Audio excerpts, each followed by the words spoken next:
నమస్కారం ETV news కు స్వాగతం ఈనాటి ముఖ్యాంశాలు తెలుగు జాతికి మరో అరుదైన గౌరవం ఎన్డీఏ ఉపరాష్ట్రపతి అభ్యర్థిగా వెంకయ్య నాయుడు రేపే నామినేషన్ పత్రాల సమర్పణ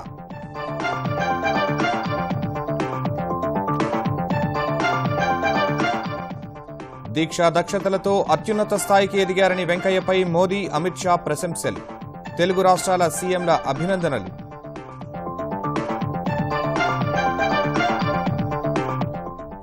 రాష్ట్రపతి ఎన్నికలో 99% ఓటింగ్ పార్లమెంటు ప్రాంగణంలో ఓటేసిన 714 మంది కోవింద్ విజయంపై పూర్తి విశ్వాసంతో ఎన్డీఏ ఎస్ఆర్ఎస్పీపై కేసీఆర్ ఉన్నత స్థాయి సమీక్ష వచ్చే ఏడాది కల్లా 100% ఆయకట్టుకు నీరివ్వాలని అధికారులకు మార్గనిర్దేశం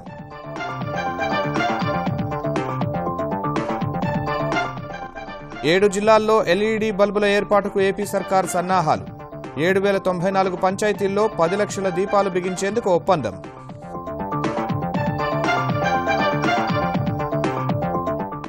మాదక ద్రవ్యాల కేసులో 19న సిట్ ముందుకు పూరీ జగన్నాథ్ సినీ రంగానికి చెందిన 12 మందిని ప్రశ్నించనున్న ప్రత్యేక దర్యాప్తు బృందం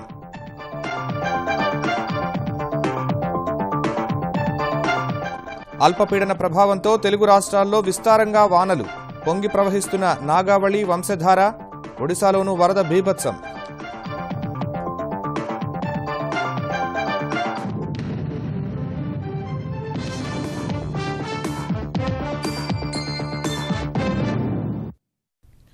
తెలుగు జాతికి మరో అరుదైన గౌరవం దక్కింది కేంద్ర మంత్రి వెంకయ్య నాయుడును ఉపరాష్ట్రపతి ఎన్నికల అభ్యర్థిగా అధికార ఎన్డీఏ ప్రకటించింది ఢిల్లీలో సమావేశమైన Bharatiya Janata party parliamentary board ఈ మేరకు నిర్ణయం తీసుకుంది పార్లమెంటు ఉభయ సభల్లో కలిపి అధికార కూటమికి స్పష్టమైన ఆధిక్యం ఉన్నందున ఉపరాష్ట్రపతి పదవికి వెంకయ్య ఎన్నిక లాంఛనం కానుంది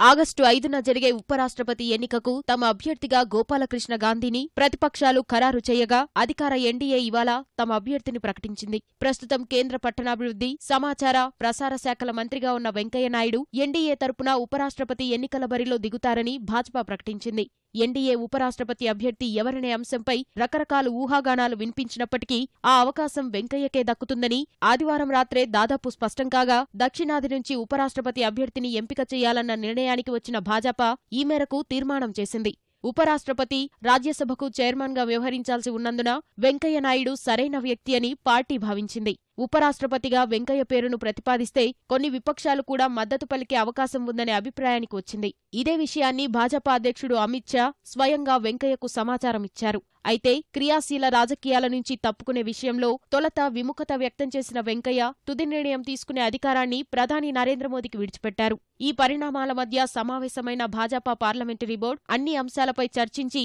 వెంకయ్యను ఉపరాష్ట్రపతి అభ్యర్థిగా ప్రకటించింది across the party line Venkaiah ji देश के वरिष्ठतम नेताओं में से एक हैं।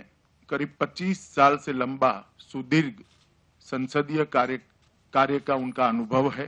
वो अटल जी की सरकार में ग्रामीण विकास मंत्री रहे और अभी श्री नरेंद्र मोदी जी की सरकार में वो अर्बन डेवलपमेंट मिनिस्टर और आईएनबी मिनिस्टर के नाते यशस्वी रूप से काम कर रहे हैं। श्री वेंकैया जी का नाम एनडीए के सभी साथी दलों ने उसका स्वागत किया है और भारतीय जनता पार्टी के पार्लियामेंट्री बोर्ड ने सर्वानुमत से श्री वेंकैया नायडू जी के नाम पर अपनी मुहर लगाई है। ఉపరాష్ట్రపతి ఎన్నికల్లో పార్లమెంటు ఉభయ సభలకు చెందిన సభ్యులకు మాత్రమే ఓటు హక్కు ఉండగా ప్రస్తుతం ఉభయ సభల్లో మొత్తం 790 మంది సభ్యులున్నారు ఎన్డీఏకు 500 నుంచి 550 మంది సభ్యులు మద్దతు పలుకుతారని వెంకయ్య విజయం ఖాయమని అధికారపక్షం విశ్వాసం వ్యక్తం చేస్తోంది ఈ ఎన్నిక కోసం ఎన్డీఏ యూపీఏ అభ్యర్థులు వెంకయ్య నాయుడు గోపాలకృష్ణ గాంధీ రేపు నామినేషన్లు దాఖలు చేయనున్నారు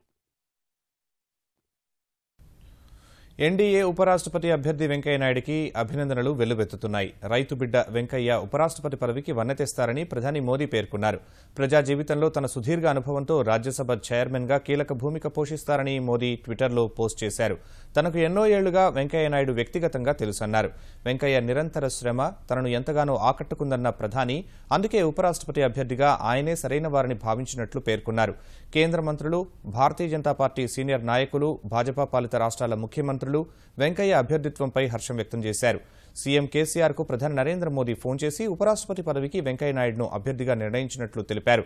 వెంకయ్యనాయుడు ఎంపికపై కేసీఆర్ కూడా హర్షం వ్యక్తం చేశారు. వెంకయ్యకు ఫోన్ చేసి అభినందనలు తెలిపిన ముఖ్యమంత్రి చంద్రబాబు ఆయన ఉపరాష్ట్ర పదవికి అన్ని విధాలుగా అర్హులని వ్యాఖ్యానించారు. రాజకీయ నేపథ్యం లేకుండానే కేవలం తన దీక్షా దక్షతలతో ఉపరాష్ట్రపతి పదవి అభ్యర్థి వరకు ఎదిగిన అసమాన నాయకుడు ముప్పవరపు వెంకయ్యనాయుడు. నెల్లూరు జిల్లాలో పుట్టిన ఆయన సంఘ్ సభ్యుడిగా, ఏబీవీపీ నేతగా భారతీయ జనతా పార్టీలో అడుగుపెట్టి నిరంతర పరిశ్రమతో ఏకంగా ఆ పార్టీ జాతీయ అధ్యక్షుడిగా పనిచేశారు. ఎమ్మెల్యేగా, ఎంపీగా, కేంద్ర మంత్రిగా ఎన్నో ఉన్నత పదవులు అధిష్ఠించారు. కేంద్ర మంత్రిగా ఆంధ్రప్రదేశ్, తెలంగాణకు తన వంతు సహకారం అందిస్తున్నారు.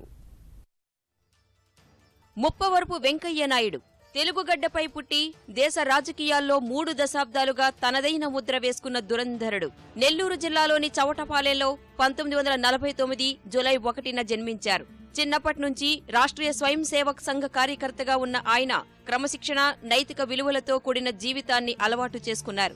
ఆంధ్ర విశ్వవిద్యాలయంలో న్యాయవాద విద్య అభ్యసించే సమయంలో 1973 నుంచి 1974 వరకు విద్యార్థి సంఘం నాయకుడిగా పనిచేశారు. 1977-80 మధ్య జనతా పార్టీ యువజన విభాగం ఏపీ అధ్యక్షుడిగా దేశంలో అత్యయిక స్థితికి వ్యతిరేకంగా పోరాడారు. జైలుకు వెళ్లారు. 1978లో జరిగిన సాధారణ ఎన్నికల్లో ఉదయగిరి నుంచి పోటీ చేసి అసెంబ్లీకి ఎన్నికయ్యారు. అప్పట్లో దేశమంతా ఇందిర హవా నడిచినా ఉదయగిరిలో మాత్రం వెంకయ్యనాయుడు జయభేరీ మోగించారు. ఆ తర్వాత ఎన్టీఆర్ తెలుగుదేశం పార్టీ ఏర్పాటు చేసి 1983 ఎన్నికల్లో అత్యధిక సీట్లతో ముఖ్యమంత్రి పీఠాన్ని అధిష్ఠించినప్పుడు కూడా ఉదయగిరి నుంచి వెంకయ్యనాయుడు రెండోసారి ఎమ్మెల్యేగా గెలిచారు. 1980 నుంచి 85 వరకు బీజేఎల్పీ నేతగా తన వాణిని వినిపించారు. ఏదైనా అంశంపై ఆయన ప్రభుత్వాన్ని నిలదీస్తే సమాధానం చెప్పడానికి మంత్రులకు సైతం ముచ్చెమటలు పట్టేవి. అప్పట్లో ఆంధ్రప్రదేశ్లో భాజపాకు వెంకయ్యనాయుడు పెద్ద దిక్కుగా మారారు. అనంతరం పార్టీలో జాతీయ స్థాయి పదవులు ఆయన్ని వెతుక్కుంటూ వచ్చాయి. 1996 నుంచి 2000 వరకు భాజపా జాతీయ ప్రధాన కార్యదర్శిగా పనిచేసిన ఆయన 1998 నుంచి 3 సార్లు కర్ణాటక నుంచి రాజ్యసభ సభ్యుడిగా పనిచేశారు. ప్రస్తుతం రాజస్థాన్ నుంచి రాజ్యసభ సభ్యుడిగా ఉన్నారు. 2000వ సంవత్సరం సెప్టెంబర్ 30 నుంచి 2002 జూలై 1 వరకు వాజ్పేయి ప్రభుత్వంలో కేంద్ర గ్రామీణాభివృద్ధి శాఖ మంత్రిగా విధులు నిర్వహించారు. ప్రధానమంత్రి గ్రామ సడక్ యోజన అనే కార్యక్రమానికి కర్త, కర్మ, క్రియగా వ్యవహరించారు. ఈ కార్యక్రమంలో దేశంలో వేలాది కిలోమీటర్ల మేర గ్రామీణ ప్రాంతాల్లో రహదారులు నిర్మింపజేసిన వెంకయ్య పల్లెసీమల ప్రగతికి బాటలు వేశారు.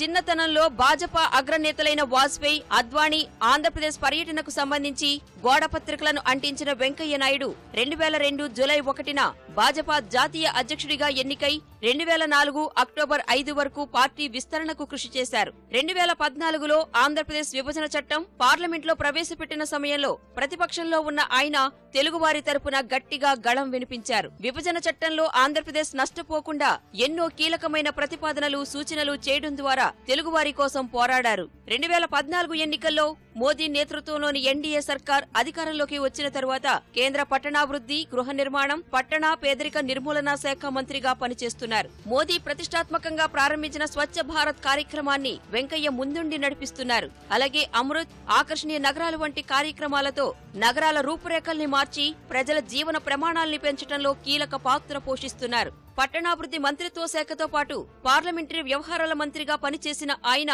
పార్లమెంట్లో ప్రభుత్వ వాణిని బలంగా వినిపించారు. సంకల్పం, కష్టపడే తత్వం, సహనం, నేర్పు, అద్భుతమైన వాక్చాతుర్యంతో అంచెలంచెలుగా ఎదిగిన ఆయన పట్ల అన్ని పార్టీల నాయకులకు ఎంతో గౌరవభావం ఉంది. పార్టీలోనూ ప్రభుత్వంలోనూ తలలో నాల్కుగా వ్యవహరించే వెంకయ్యనాయుడు అయితేనే సవాల్తో కూడుకున్న రాజ్యసభ సమర్థంగా నిర్వహించగలరని భాజపా పెద్దలు భావించారు. అందుకే ఆయన్ని ఉపరాష్ట్రపతి అభ్యర్థిగా ఎంపిక చేశారు. ఎన్డీఏ అభ్యర్థి రామ్నాథ్ కోవింద్ విజయం ఖాయమన్న అంచనాల మధ్య రాష్ట్రపతి ఎన్నికల పోలింగ్ ముగిసింది. పార్లమెంటు సహా అన్ని రాష్ట్రాల శాసనసభల్లో ఏర్పాటు చేసిన పోలింగ్ కేంద్రాల్లో ప్రజాప్రతినిధులు ఓటు హక్కు వినియోగించుకున్నారు. ఈ ఎన్నికలో 99% పోలింగ్ నమోదైంది. పార్లమెంట్లో ఏర్పాటు చేసిన పోలింగ్ కేంద్రాల్లో 717 మంది ఎంపీలు ఓటేసేందుకు తమ పేర్లు నమోదు చేసుకుంటే 714 మంది ఓటేశారు. ఈ నెల 20న జరిగే ఓట్ల లెక్కింపుతో దేశ 14వ రాష్ట్రపతి ఎవరో తేలనుంది. దేశ తదుపరి రాష్ట్రపతి ఎవరో నిర్ణయించే ఎన్నికల్లో కీలక ఘట్టం పూర్తయింది. అధికార ఎన్డీఏ పక్షాన రామ్నాథ్ కోవింద్, విపక్షాల తరపున మీరా కుమార్ పోటీపడిన ఎన్నికల పోలింగ్ ముగిసింది. దేశవ్యాప్తంగా మొత్తం 4,120 మంది ఎమ్మెల్యేలు, 776 మంది ఎంపీలకు ఓటు హక్కు ఉండగా, కట్టుదిట్టమైన ఏర్పాట్ల మధ్య పార్లమెంటు సహా అన్ని రాష్ట్రాల శాసనసభల్లో ఏర్పాటు చేసిన 32 పోలింగ్ కేంద్రాల్లో ప్రజాప్రతినిధులు ఓటేశారు. రాష్ట్రపతి ఎవరన్న అంశంపై తమ నిర్ణయాన్ని ఎంపీలు ఆకుపచ్చ బ్యాలెట్, ఎమ్మెల్యేలు గులాబీ రంగు పత్రాలపై ప్రత్యేక మార్కర్ ద్వారా నిక్షిప్తం చేశారు. పార్లమెంటు పోలింగ్ కేంద్రంలో ప్రధాని నరేంద్ర మోదీ మొదట ఓటేయగా, వివిధ రాష్ట్రాల శాసనసభల్లో ఆయా రాష్ట్రాల ముఖ్యమంత్రులు మొదటి ఓటు వేశారు. భాజపా జాతీయ అధ్యక్షుడు అమిత్ షా, కేంద్ర మంత్రులు తమ ఓటు హక్కును వినియోగించుకున్నారు. పార్లమెంటు ఉభయ సభలకు చెందిన తెలుగు రాష్ట్రాల ఎంపీలందరూ దాదాపుగా పార్లమెంటులోనే ఓట్లు వేశారు. ఈ సాయంత్రం 5ంటికి పోలింగ్ ముగియగా బ్యాలెట్ పెట్టెలన్నింటినీ ఢిల్లీకి తరలించి ఈ నెల 20న ఓట్ల లెక్కింపు జరిపేందుకు ఈసీ ఏర్పాట్లు చేస్తోంది. రాష్ట్రపతి ఎన్నికల్లో తమ అభ్యర్థిదే విజయమని అధికార విపక్ష కూటముల నేతలు విశ్వాసం వ్యక్తం చేశారు. आश्वस्त है हम कि बहुत ही निर्णायक जीत होगी आदरणीय रामनाथ कोविंद जी की। 40 पार्टियों का समर्थन है। हमसे जुड़े हुए एक व्यक्ति राष्ट्रपति बनने जा रहे हैं और बहुत ही प्रामाणिक राष्ट्रपति होंगे। उन्होंने कहा है कि संविधान के अनुसार हम काम करेंगे और 40 पार्टियां सपोर्ट कर रही हैं देश भर की। ये हमारी सफलता है। Fight for presidential election or for that matter even for vice president election is not between two parties or between two candidates. It is between two ideologies. So the president be a person and pursue an ideology wherein everybody should be equal for him. When there is a clash of ideologies, I think our candidate is the best. NDA అభ్యర్థి రామ్నాథ్ కోవింద్ కు కూటమి పార్టీలు సహా తెరాస, Vaikapa, BJD, AIADMK, JDU వంటి ఇతర పార్టీలు మద్దతు తెలపగా ఆయన గెలుపు లాంఛనమే కానుంది. ప్రస్తుత రాష్ట్రపతి ప్రణబ్ ముఖర్జీ పదవీకాలం ఈ నెల 24తో ముగియనుండగా తదుపరి రాష్ట్రపతిగా ఎన్నికయ్యే అభ్యర్థి ఈ నెల 25న బాధ్యతలు చేపడతారు. తెలుగు రాష్ట్రాల్లో రాష్ట్రపతి ఎన్నికకు పోలింగ్ ప్రశాంతంగా ముగిసింది. తెలంగాణ శాసనసభ కమిటీ హాలులో ఎమ్మెల్యేలు ఓటు వేశారు. ముఖ్యమంత్రి కేసీఆర్ ఈ ఉదయం పోలింగ్ ప్రారంభం కాగానే మొదటి ఓటు వేయగా స్పీకర్ మధుసూదనాచారి రెండో ఓటు వేశారు. అనంతరం అధికార ప్రతిపక్ష నేతలు ఒక్కొక్కరే ఓటు హక్కును వినియోగించుకున్నారు. ఆసుపత్రిలో చికిత్స పొందుతున్న పెద్దపల్లి ఎమ్మెల్యే మనోహర్ రెడ్డి ముఖ్యమంత్రి కేసీఆర్ సూచన మేరకు ఓటేసేందుకు రాలేదు. అలాగే లండన్లో చికిత్స పొందుతున్న అక్బరుద్దీన్ ఓవైసీ ఓటు వేయలేదు. అటు ఆంధ్రప్రదేశ్లో ముఖ్యమంత్రి చంద్రబాబు మొదట ఓటు వేయగా తర్వాత స్పీకర్ కోడెల శివప్రసాదరావు, భారీ పరిశ్రమల శాఖ మంత్రి అమర్నాథ్ రెడ్డి ఓటు వేశారు. అనంతరం ప్రతిపక్ష వైకాపాకు చెందిన ఎమ్మెల్యేలు ఓటు వేశారు. ప్రస్తుతం ఆంధ్రప్రదేశ్ శాసనసభలో 175 మంది సీట్లు ఉండగా భూమా నాగిరెడ్డి మృతితో 174 మంది ఓటు హక్కు వినియోగించుకున్నారు. ఎంపీ రాయపాటి సాంబశివరావు అసెంబ్లీ ప్రాంగణంలోనే ఓటు వేయగా కదిరి బాబురావు, జితేందర్ గౌడ్లు బ్యాలెట్ పేపర్పై తమ పేర్లు రాసినట్లు వెల్లడించారు. ఈ ఓట్లు ఏ మేర చెల్లుతాయన్నది ప్రశ్నార్థకంగా మారగా వారిపై ముఖ్యమంత్రి చంద్రబాబు అసంతృప్తి వ్యక్తం చేసినట్టు తెలిసింది. ముఖ్యమంత్రి కేసీఆర్ మరోసారి గవర్నర్ నరసింహన్ను కలిశారు. రాష్ట్రపతి ఎన్నికల్లో ఓటేసిన తర్వాత నేరుగా రాజ్భవన్ వెళ్లిన కేసీఆర్ రాష్ట్రపతి, ఉపరాష్ట్రపతి ఎన్నికలు సహా పలు అంశాలపై గవర్నర్తో చర్చించినట్టు తెలుస్తోంది.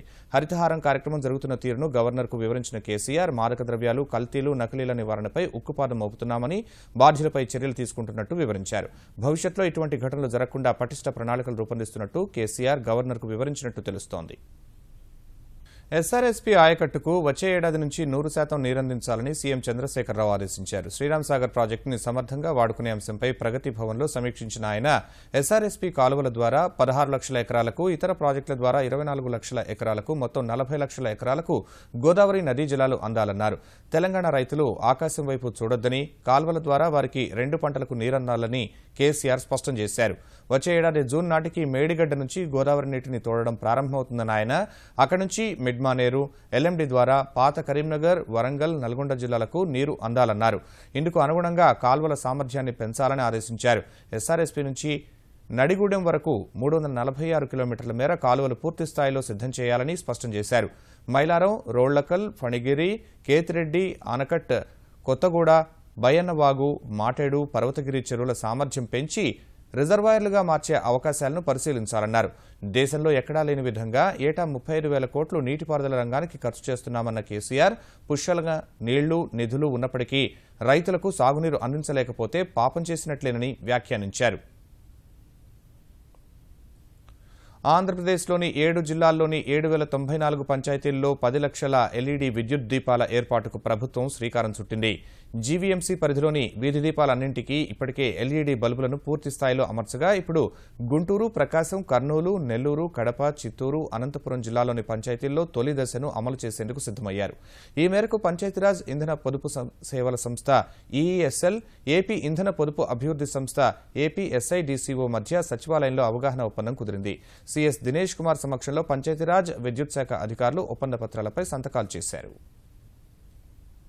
This is the first phase only. We have to basically replace all the conventional light with the LED lights in the second phase in all the Gram Panchayat, saving of roughly 165 crore to the Gram Panchayat in the next 10 years is a great beginning.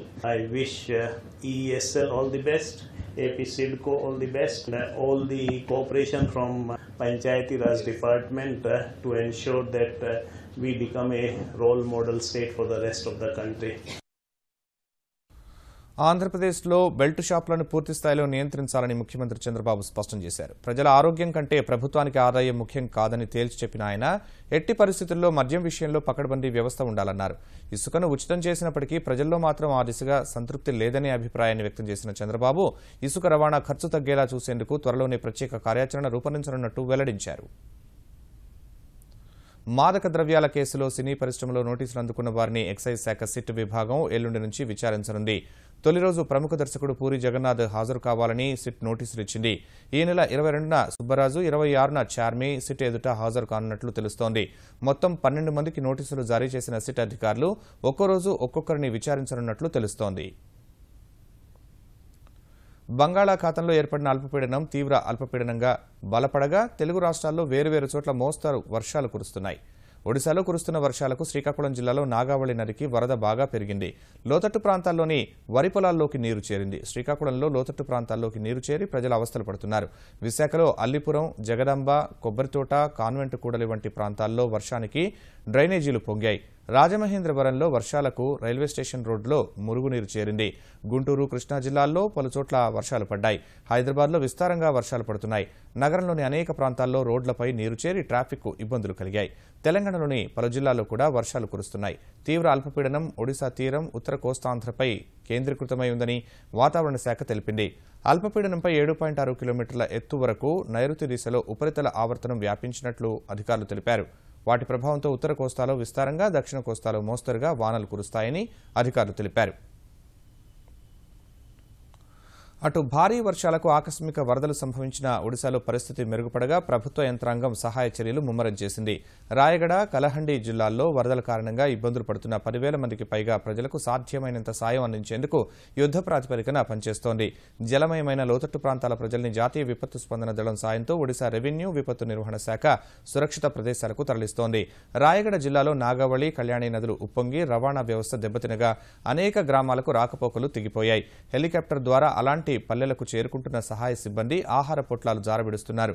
కొన్ని చోట్ల తాత్కాలిక వంటశాలలు ఏర్పాటు చేసి ప్రజలు ఇబ్బందులు పడకుండా చర్యలు తీసుకుంటున్నారు. నాగావళి, కళ్యాణి నదుల్లో వరద క్రమంగా తగ్గుతుండగా గజపతి జిల్లాలోని వంశధార నది ఇంకా ప్రమాదకర స్థాయిలో ప్రవహిస్తోంది. వరదల నేపథ్యంలో 3 రైళ్లను రద్దు చేసి మరికొన్నింటిని దారి మళ్లించినట్లు అధికారులు తెలిపారు.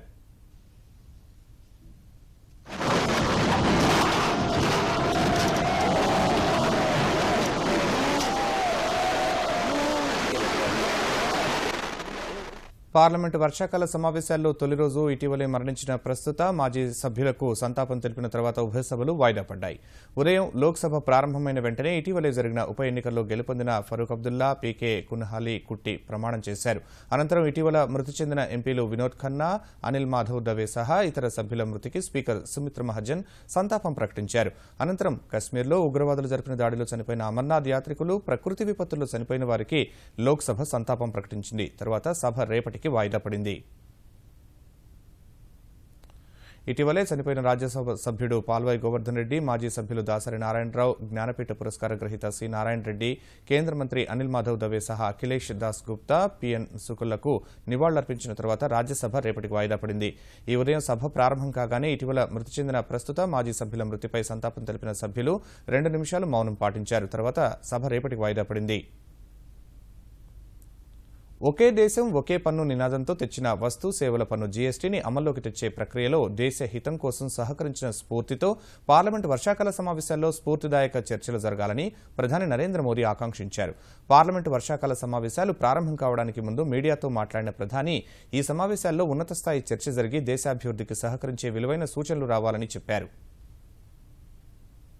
गर्मी के बाद पहली वर्षा एक नई सुगंध मिट्टी में भर देती है। से ये मानसून सत्र जीएसटी की सफल वर्षा के कारण पूरा सत्र नई सुगंध और नए उमंग से भरा हुआ होगा। जब देश के सभी राजनीतिक दल, सभी सरकारें सिर्फ और सिर्फ राष्ट्रहित के तराजू पर तोल करके निर्णय करती हैं, तो कितना महत्वपूर्ण राष्ट्रहित का काम होता है वो जीएसटी में सफल और सिद्ध हो चुका है। ग्रोइंग स्ट्रॉन्गर टुगेदर ये जीएसटी स्पिरिट का दूसरा नाम है। ये सत्र भी उस जीएसटी स्पिरिट के साथ आगे बढ़े। జమ్మూ కశ్మీర్లో నియంత్రణ రేఖ వెంబడి పాక్ సైన్యం మరోసారి కాల్పుల విరమణ ఒప్పందాన్ని ఉల్లంఘించి జరిపిన దాడిలో ఓ సైనికుడు మరో బాలిక చనిపోయారు. మరో ముగ్గురు గాయపడ్డారు. రాజౌరి, పూంచ్ జిల్లాల్లో భారత సైనిక శిబిరాలు, ప్రజల నివాస ప్రాంతాలను లక్ష్యం చేసుకుని పాక్ బలగాలు విచక్షణారహిత కాల్పులు జరపడం సహా మోటార్ దాడులకు దిగాయి. పాక్ సైన్యం ప్రయోగించిన ఓ మోటార్ బంకర్పై పడగా ముదస్సర్ అహ్మద్ అనే జవాన్ ప్రాణాలు కోల్పోయాడు. మాంజ్కోటే ప్రాంతంలో పాక్ బలగాలు జరిపిన కాల్పుల్లో 9 ఏళ్ల బాలిక మృత్యువాత పడగా మరో 2 పౌరులు, ఓ సైనికుడు గాయపడ్డారు. క్షతగాతులను ఆసుపత్రికి తరలించి చికిత్స అందిస్తున్నారు. పొరుగుదేశ సైన్యం కవ్వింపు చర్యలు దాదాపు నిత్యకృత్యమైన నేపథ్యంలో పాకిస్తాన్కు భారత్ మరోసారి గట్టి హెచ్చరిక చేసింది. కాల్పుల విరమణ ఒప్పందాన్ని ఉల్లంఘిస్తే ఆ దాడుల్ని ధీటుగా తిప్పికొడతామని స్పష్టం చేసింది. పాకిస్తాన్ సైనిక కార్యకలాపాల డైరెక్టర్ జనరల్తో భారత DGMO lieutenant general AK Bhat ఈ మేరకు ఫోన్ చర్చలు జరిపారు. పాక్ సైన్యానికి చెందిన శిబిరాలపై భారత సైన్యం దాడులు చేస్తోందన్న పొరుగుదేశ డీజీఎంఓ వాదనల్ని భారత డీజీఎంఓ తోసిపుచ్చారు. పాక్ సైన్యమే దాడులు ప్రారంభిస్తోందని, వాటిని భారత సైన్యం తిప్పికొడుతోందని చెప్పారు. నియంత్రణ రేఖ వెంట శాంతియుత పరిస్థితులు నెలకొల్పేందుకు భారత్ కట్టుబడి ఉందన్న భట్, పాక్ సైన్యం కూడా అదే తరహా వైఖరి ప్రదర్శించి తీరాలని స్పష్టం చేశారు. దిగ్గజ సంస్థల త్రైమాసిక ఫలితాలపై సానుకూల అంచనాలు, విదేశీ పెట్టుబడుల రాక, ఆసియా విపణుల నుంచి వెలువడ్డ సానుకూల సంకేతాల మధ్య స్టాక్ మార్కెట్లు లాభాల జోరును కొనసాగించి సరికొత్త రికార్డులు సృష్టించాయి. బొంబాయి స్టాక్ ఎక్స్చేంజ్ సూచి 54 పాయింట్లు వృద్ధి చెంది రికార్డు స్థాయి ముగింపును నమోదు చేసింది. ఈ ఉదయం 32,054 పాయింట్ల వద్ద ప్రారంభమైన సెన్సెక్స్ ఐటీ, లోహ, విద్యుత్ రంగాల వాటాల కొనుగోళ్ల ద్వారా లభించిన మద్దతుతో లాభాల్లో దూసుకెళ్లింది. ఓ దశలో 32,132 పాయింట్ల గరిష్ట స్థాయిని తాకి కొత్త రికార్డు నెలకొల్పింది. తర్వాత కాసేపు హెచ్చుతగ్గులకు గురైన సెన్సెక్స్ చివరకు 32,075 వద్ద స్థిరపడి చరిత్రలో అత్యధిక ముగింపును నమోదు చేసింది. జాతీయ స్టాక్ ఎక్స్చేంజ్ సూచీ నిఫ్టీ ఇదే తరహా జోరు కనబర్చి 30 పాయింట్లు లాభపడింది. తొలిసారి 9,900 మార్కు ఎగువన 9,916 వద్ద స్థిరపడింది. ముఖ్యాంశాలు మరోసారి. తెలుగు జాతికి మరో అరుదైన గౌరవం. ఎన్డీఏ ఉపరాష్ట్రపతి అభ్యర్థిగా వెంకయ్య నాయుడు. రేపే నామినేషన్ పత్రాల సమర్పణ.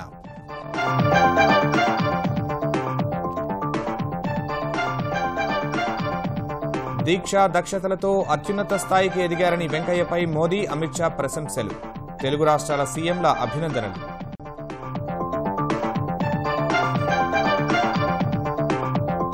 రాష్ట్రపతి ఎన్నికలో 99% ఓటింగ్. పార్లమెంటు ప్రాంగణంలో ఓటేసిన 714 మంది. కోవింద్ విజయంపై పూర్తి విశ్వాసంతో ఎన్డీఏ. ఎస్ఆర్ఎస్పీపై కేసీఆర్ ఉన్నత స్థాయి సమీక్ష. వచ్చే ఏడాది కల్లా 100% ఆయకట్టుకు నీరివ్వాలని అధికారులకు మార్గనిర్దేశం.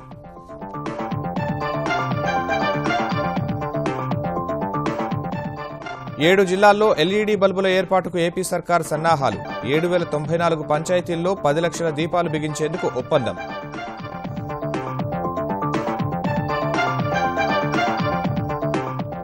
మాదక ద్రవ్యాల కేసులో 19న సిట్ ముందుకు పూరీ జగన్నాథ్. సినీ రంగానికి చెందిన 12 మందిని ప్రశ్నించనున్న ప్రత్యేక దర్యాప్తు బృందం.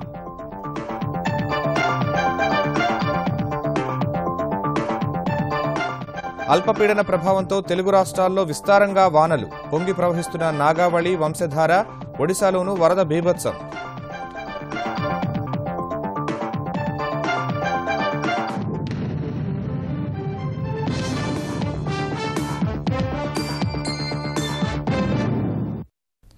ఈటీవీ న్యూస్ సమాప్తం. నమస్కారం.